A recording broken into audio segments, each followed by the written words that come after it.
최근 경남도의회가 경남도교육청의 추경 예산을 40억 원 삭감했습니다. 27일 있었던 박종훈 경남도교육감의 취임 1주년 기자간담회에서도 이 내용이 화두였는데요. 행복교육지구 등 관련 예산이 대체 어떤 건지, 그리고 박 교육감의 입장은 어떤지 보도국 김수정 기자 연결해서 짚어보겠습니다. 김 기자, 먼저 행복교육지구부터 어떤 것들이 삭감됐는지 설명해 주시죠.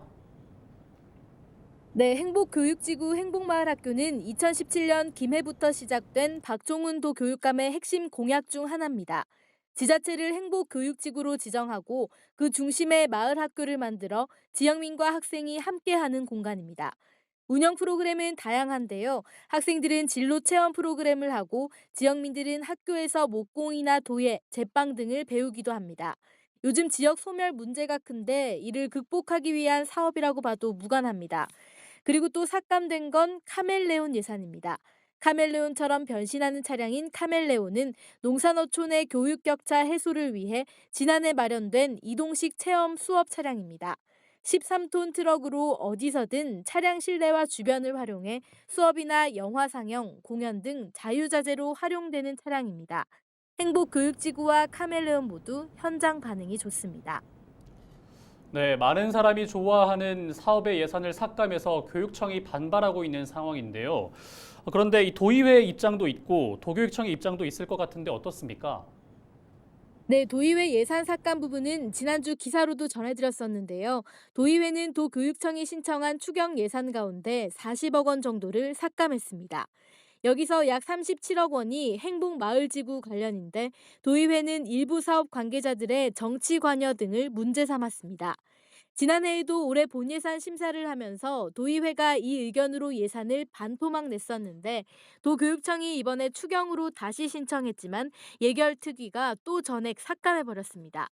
앞서 전해드린 카멜레온과 디지털 성범죄 예방교육 예산도 주지 않기로 하면서 이번 추경에 삭제된 금액이 말씀드린 것처럼 모두 40억 원 정도입니다.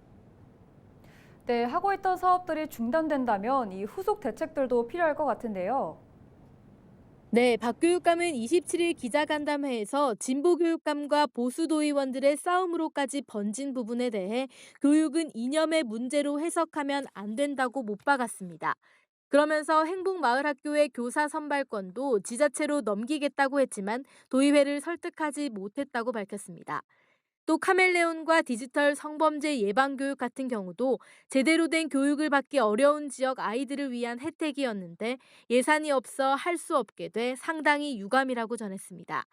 우선 1학기는 갖고 있는 예산으로 운영되겠지만 당장 2학기부터 이 사업들은 모두 차질이 예상됩니다.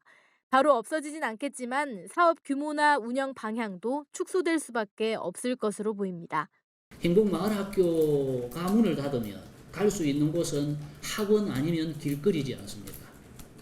사교육을 조장하는 행위를 도의회가 했던 것이고 거기에도 못 가는 아이들은 그냥 길거리를 배회할 수밖에 없다는 것을 이렇게 가볍게 여겼어 그렇게 판단했다는 것은 한편 이날 도교육감 취임 1주년 기자간담회라 후쿠시마 원전 오염수 관련 아이들의 급식 문제나 사교육 경감 대책 등의 말도 나왔습니다.